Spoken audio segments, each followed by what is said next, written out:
I'm not a lawyer, but do you remember back in 2023 when news hit that SHEIN got hit with the RICO? It wasn't a criminal RICO, it was a civil one in which 3 California designers alleged that SHEIN was stealing their designs and selling them. And they claimed it wasn't like similar designs or close calls. The lawsuit alleged that SHEIN was stealing their exact copies and selling them.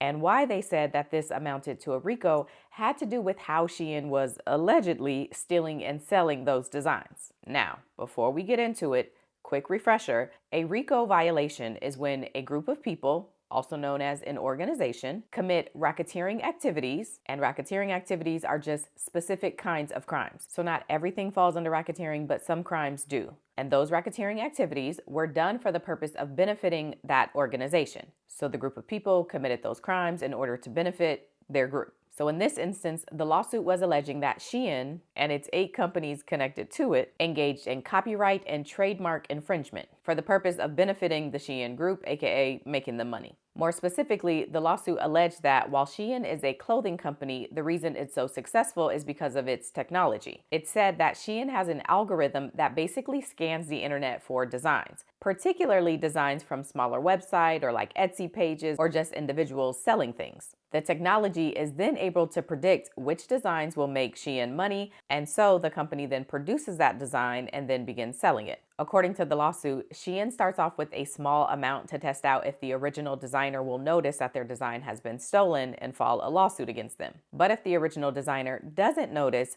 the lawsuit says that SHEIN goes on to produce larger amounts of that stolen design. And even if the original designer does notice and wants to try and contact SHEIN or even sue them, the lawsuit claims that SHEIN has intentionally decentralized its structure so that people can never find out who to contact or who to even sue. And what that means in layman's terms is SHEIN has created a bunch of shell companies. For example, there's one entity called RoadGit, which supposedly owns SHEIN's trademarks, but makes clear that it's not the parent company of SHEIN, nor does it distribute SHEIN products. Then there's another company called Zotep, which apparently handles all global operations for SHEIN, but it specifies that it does not handle the operations for the US. Then there's another company called SFG, which claims to handle the marketing for the Zotep company specifically in the US, but it makes clear that it does not own, control, or operate the SHEIN US website. And that's only 3 of the companies. They apparently have other ones which handle some things but doesn't handle others.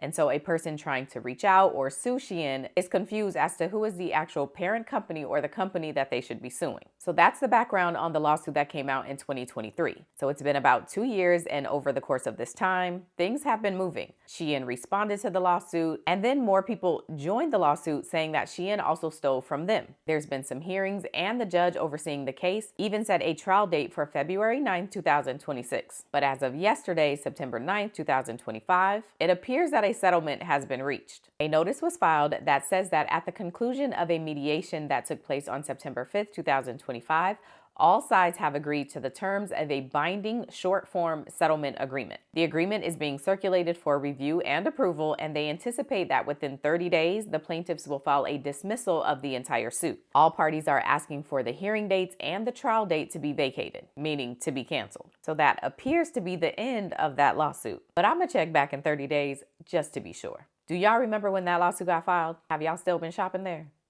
Let me know in the comments.